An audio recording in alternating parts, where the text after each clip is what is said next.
There are a few naturopathy, there are a few Ayurvedic medicines, homeopathic medicines. There are few things like cryotherapy and all, wherein we usually in allopathy go through a structured research, and according to that research, whatever is found conclusive, we use that. Otherwise, I don't know the method of research in other medical sciences, so I'll skip the alternative therapies. But in advanced cancer, depending on again the type of cancer and the performance status of the patient, usually in advanced cases where the curative treatment is not possible, in such cases, what we do is we give palliative treatment. Palliation means support the life, to try to extend the life whenever it is possible, and to improve the quality of life. So, if the patient is fit enough, see, to treat the cancer in an advanced stage, usually the systemic therapy in the form of chemotherapy or immunotherapy or targeted therapy is given, right? But say, for example, chemotherapy is a toxic treatment. If patient is not healthy enough, if the performance status or the general fitness of the patient is not good, in such cases we cannot give chemotherapy, because we don't know whether it will actually help the patient to improve or extend the life, prolong the life.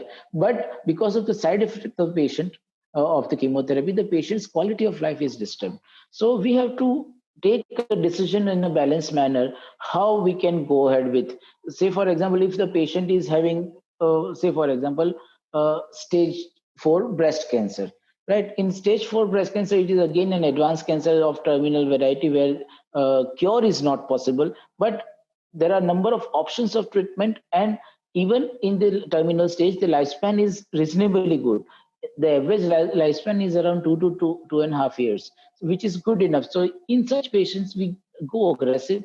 If patient is fit, we give chemotherapy if possible, and if the biological markers of the tumor are favoring, then we can give additional therapy like targeted trastuzumab therapy or the hormone therapy, right?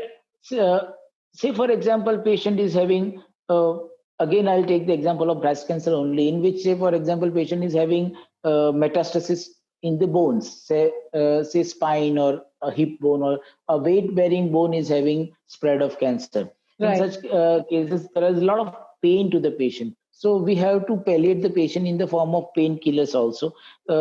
Many times weight bearing bones are given palliative radiation to reduce the pain and to prevent the fracture of such bones, right? Then there are a number of what we call as pain ladder. There are a number of variety of painkillers wherein we can support the patient with whatever the life patient is having should be pain free, right? So we address two things: either the quality of life or the prolongation of life. Wherever patient is fit and prolongation is of life is possible, we always attempt that, or we make the patient more comfortable till whatever the time patient's life is.